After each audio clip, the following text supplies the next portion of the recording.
Hey everyone, welcome. So today we're going to jump into Mark chapter 10.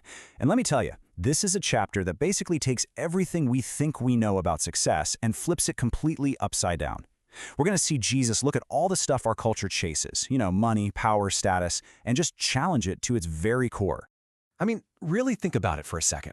Our world is constantly telling us that success means having a ton of money, a fancy job title, and a lot of influence, right?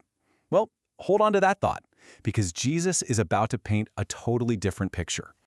All right, so here's the game plan. We're going to look at a tricky test about marriage, then a really wild comparison between little kids and a super rich guy. After that, we'll see how Jesus totally redefines what it means to be great. And we'll wrap up with a blind man who sees things more clearly than anyone. The cool part is how each story builds on the one before it, giving us this amazing picture of what Jesus calls the upside-down kingdom. So, let's dive in. The chapter kicks off with Jesus walking right into what is basically a political minefield.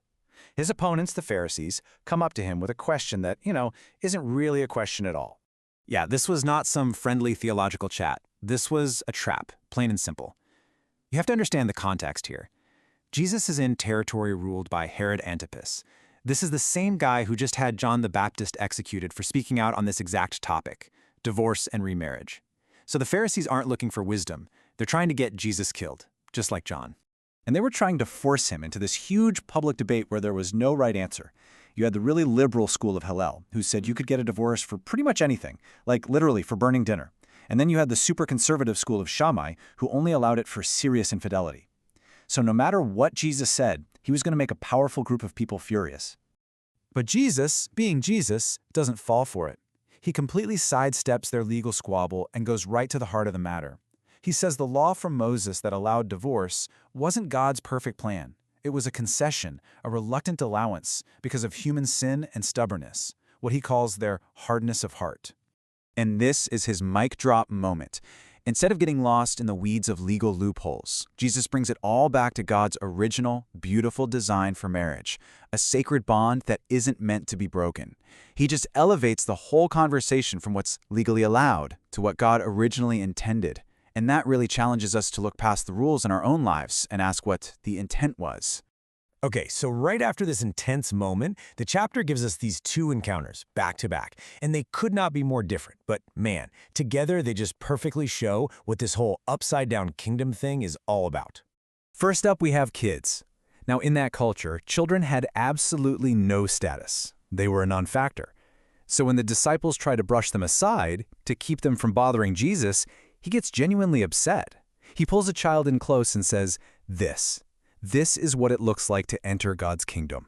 It's about a humble, totally dependent, trusting faith. And then, who walks up? The exact opposite, a rich young ruler. This guy has it all. Everything our world calls success. He's rich, he's young, he's powerful, and he's followed all the religious rules. But listen to his question. He asks, what must I do? He wants to earn it, to check a box to get eternal life. Jesus' answer is just radical. He tells the man to dismantle his entire life. This wasn't just about the money. He was asking him to let go of the security, the status, the whole identity he had built for himself, and instead trust God completely, with the same kind of dependence as a little child.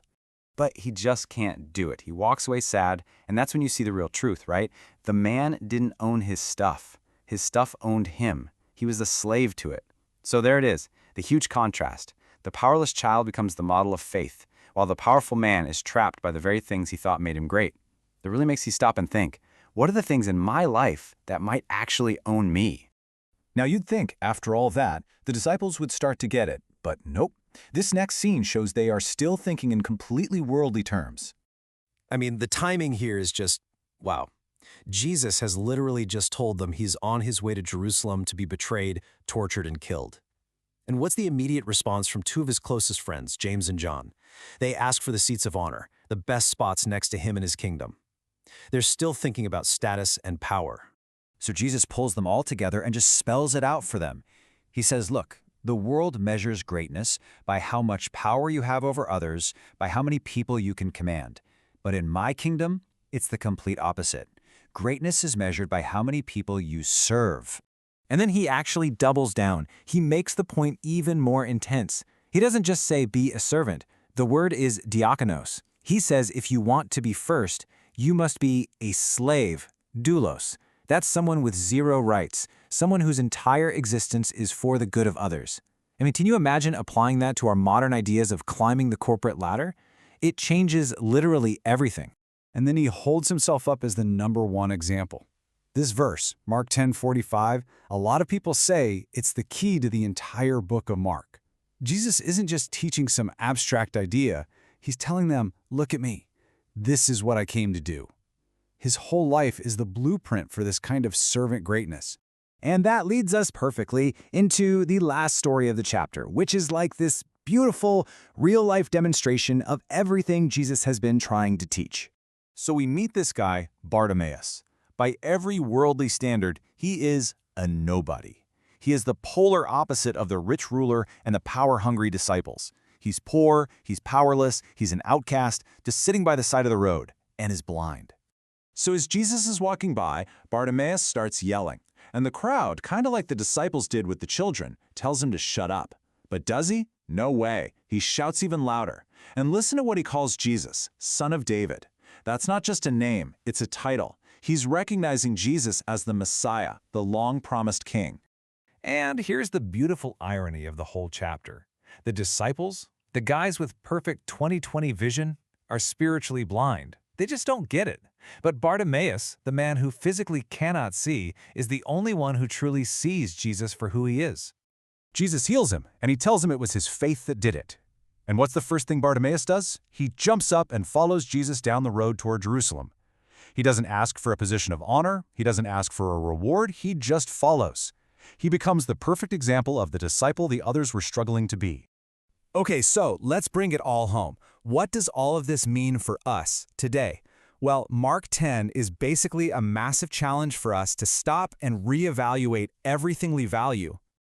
The lessons are just so clear when you see them all together, right? We learn that real greatness isn't about status, it's about service. Faith isn't something you can earn, it's something you receive humbly like a child.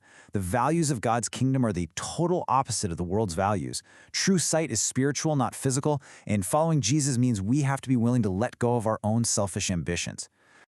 So I'll just leave you with this to chew on. After taking a tour of Jesus' upside-down kingdom, how does it change the way you see your own life?